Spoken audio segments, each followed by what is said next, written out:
انت بتقبض كام؟ وهل مرتبك ده بيكفيك؟ وانت محتاج كام عشان ترتاح في حياتك؟ متوقع انك توصل للرقم ده في يوم من الايام ولا لا؟ طبعا دي الاسئله اللي اغلبنا ان لم يكن كلنا بنفكر فيها باستمرار، وهي الدافع الرئيسي اللي بيحركنا في حياتنا. عايز اقول لك انك بالطريقه ديت بتدخل نفسك في متاهه عمرك ما انت خارج منها، علشان طريقه تفكيرك الضيقه دي، وانك حارم نفسك من متعه رهيبه وثواب كتير بمجهود اقل بكتير من اللي انت بتعمله. دلوقتي بقى سيبنا من الدين وخلينا نتكلم دنيا شويه. شوف حياه اي راجل غربي، الناس اللي الماده والحياه الرغيده عندهم اهم حاجه، واساله انت عايش ليه وايه خططك في المستقبل. هيقول لك ان هو عايش اليوم بيوم، مش بيأجل متعته نهائي. عنده طموح كبير جدا مفيش شك، لكن طموحه الكبير ده مش مخليه ناس السعاده اللي تحت رجله، مراته وعياله، من فرحه مراته واولاده وفرحته هو نفسه لما تجيله فرصه ان هو يرفه عن نفسه، وانه مهتم جدا، ركز معايا، بانه يحسن من دخله مش انه يحوش، لانه مش ضامن يعيش لبكره، مش بيشتري بيت، بيأجر. عنده العربيه اهم من البيت الملك، وكل ما ياخد علاوه او مكافاه بيروح يحتفل هو واسرته واصحابه، مش بيصرف اي مليم في اي حاجه مش هتعود عليه بنفع بطريقه مباشره، يعني مش بيحب المنظره والفشخره.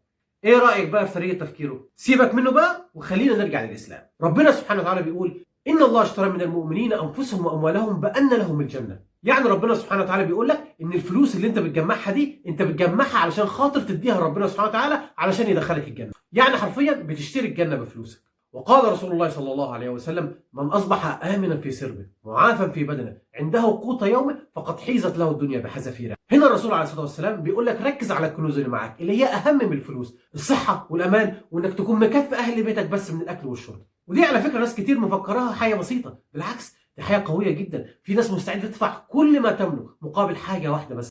طب أنت عايز توصل لإيه؟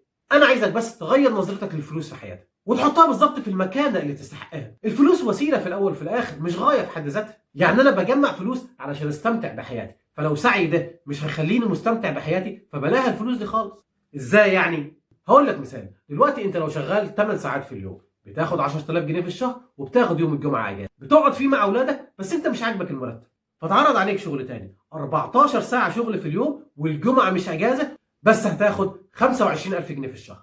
تقبل ولا لا؟ لو انت الفلوس عندك في المقام الاول هتقبل طبعا، وما تقولش مش هستحمل، لا هتستحمل عشان خاطر الفلوس، بس هتخسر مراتك وعيالك لانك ببساطه مش هتشوفهم. ما انت لو بتشتغل 14 ساعه في اليوم طبيعي هتروح البيت تنام، فما ترجعش تشتكي ان عيالك مش بيحبوك ولا شايفينك مضحي، ما هم ما يعرفكش غير انك ماكينه اي ام، فمحدش بيعمل مشاعر مع اهلك. وما تقولش ازاي هم مش شايفيني وانا مضيع حياتي علشانهم، لانهم فعلا مش شايفينك وهيحسوا انك بتفضل الشغل عليهم. طب اعمل ايه؟ ما العيال مصاريفها كتير وانا لازم احوش عشان امن لهم مستقبلهم.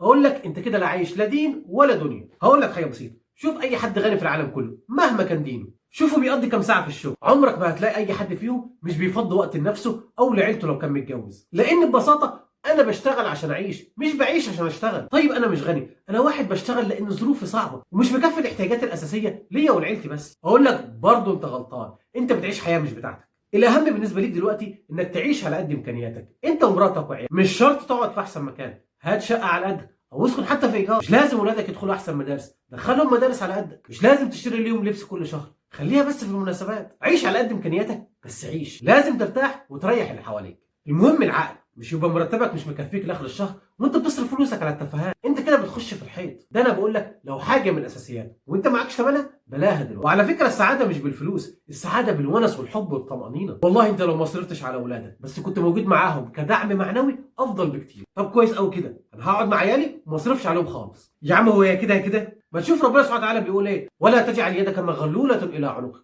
ولا تبسطها كل البسط. يعني انت ربنا فتح عليك، روق على اهل بيتك. البخل ده شيء وحش جدا، وخلي بالك البخيل بخيل في مشاعر، هيبقى زيك زي اللي بيشتغل ليل نهار مفيش مشاعر بينك وبين ولادك. وفي حاجه مهمه اباء وامهات كتير مش واخدين بالهم منها، انت فين من حياتك؟ يعني فين راحتك؟ فين سعادتك؟ وما تقولش في ولادي، انا بسال عن سعادتك انت القايمه عليك انت.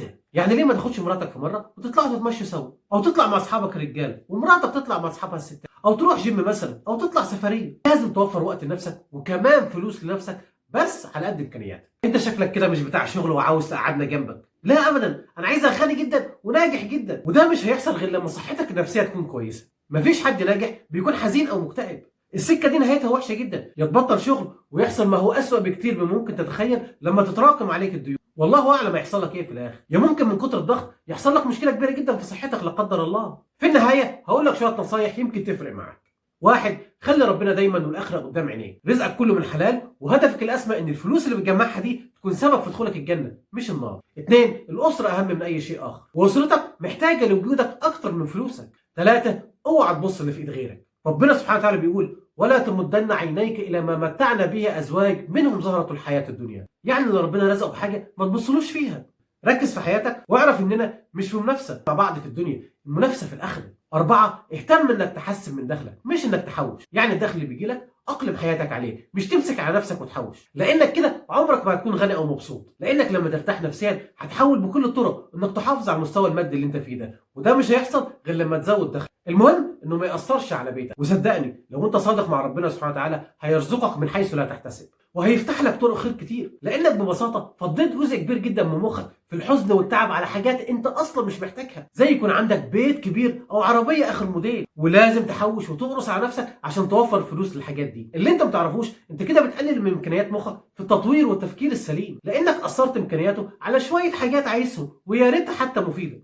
خمسة، اياك والتبذير، اصرف بس على الحاجه اللي تستاهل، يعني ما تروحش تشتري موبايل اخر اصدار، ولا انك تجيب هدوم اول كل شهر وانت مش محتاج لده، او بس عشان خاطر الفشخره والمنظره قدام الناس. انت اللي هتدفع ثمن كل ده بعد كده، لان محدش ضامن حاجه، في اي لحظه ممكن تخسر كل حاجه، بس ساعتها لا انت ولا مراتك ولا اولادك هتستحملوا العيشه الصعبه دي، او حتى بس تقللوا شويه في المصاريف وتدخل في دوامه الله اعلم اخرها ايه. ستة، التجاره، لان فيها 9 اعشار الرزق، مهما كان شغلك او دراستك لازم تتاجر، تاجر في اي حاجه، المهم تكون فاهمها كويس ودارس السوق بتاعها كويس، هيفرق معاك جدا في حياتك. اخيرا، خلي الصدقه جزء من حياتك، مهما كان دخلك صغير انفق، طلع لله.